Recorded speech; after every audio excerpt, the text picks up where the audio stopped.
So, going by the man of the word that I am, not that I am fond of, I know a lot of guys people probably aren't fond of either one of these people, but you guys, clearly someone likes either one of them, because you guys, this is the second most requested matches we get is Batista and Lesnar in a cage. Well, there you go.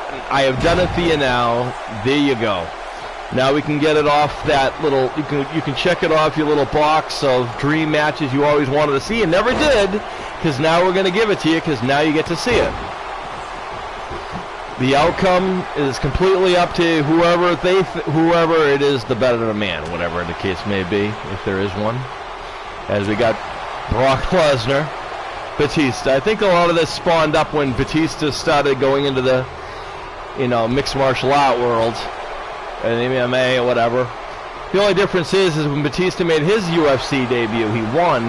When Lesnar made his UFC debut, he lost. Of course, Lesnar also went on to win multiple UFC championships. I don't really remember what else Dave Batista did in the UFC.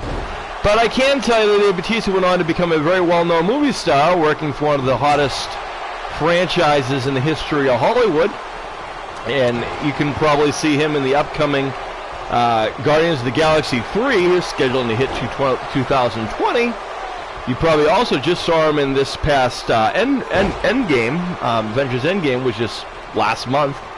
So Drax, the Destroyer himself, doing big things. Also, Batista's also coming up with some other big things that are out right now. He's got some picture where he's teaching a kid how to do being a spy. That's like a family-friendly film. And he's doing another one where he's doing a comedy role where he's trying to teach the taxi driver from Deadpool how to be a hard ass. That's that Uber movie there, the Stuber. I think it's called Stuber. As Batista throws Lesnar to the outside of the ring. Yeah, this match is going on, folks, as I'm sitting here telling you about what Batista's doing in the film industry. Lesnar, I'd love to sit there and tell you a bunch of facts of what Lesnar's doing, but quite frankly, other than the short few times that he shows up on TV, we really don't really know what he does. And for all we know, he sits at home in his secluded mansion, his secluded farmhouse that he lives on, that is off the radar, off the beaten path, and off everything else. As Lesnar now has turned things on. And here comes Lesnar in. Again, if you want to talk about Batista being in the ring with Lesnar, then you'd have to go with the old school Batista that he was, the animal himself. Who he was. Who he is. Lesnar and Batista actually, when it comes to the WWE, when they both started in early in their career, they kind of started out around the same time.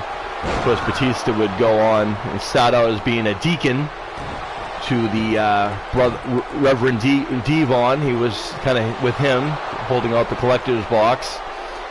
And that's kind of where Batista started. Then he would go on to join Evolution and have some success and become a champion multiple times over. Of course, Lesnar kind of jumped up on the screen one day, beat a bunch of people up. And by the way, Batista wins. Just saying. Meanwhile, as I'm sitting there about to give you guys Lesnar accolades, Lesnar loses. Sorry. This is one Paul Heyman guy that has dropped the ball. Anyway. And you see Batista using the manhanded strength right there. We saw him in a submission maneuver as well. Here's that spine buster that Batista did that was very effective back then. Also very impressive for a guy his size to be able to hit a spine buster and go up to his feet like that. Always something that a lot of people had admiration for. However, you can chalk that up on you guys who always wanted to see this match you never got to do, because we just gave it to you again. Winner, the Animal, Batista. And Batista celebrates a big victory, defeating Brock Lesnar in this cage match. And there you go, folks. You got your dream match.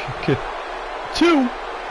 And right after, so we're going to go back to our regularly scheduled program now that we've given you guys 2 of your most requested requests that we've gotten. Because we're kind of trying to give you guys what you guys want and try to be fair. I don't know if this is kind of what you guys were hoping for, but sometimes in wrestling business it's a very unpredictable thing. We can put it together for you, but you never know the outcome. All right, folks, stick around. More action coming your way.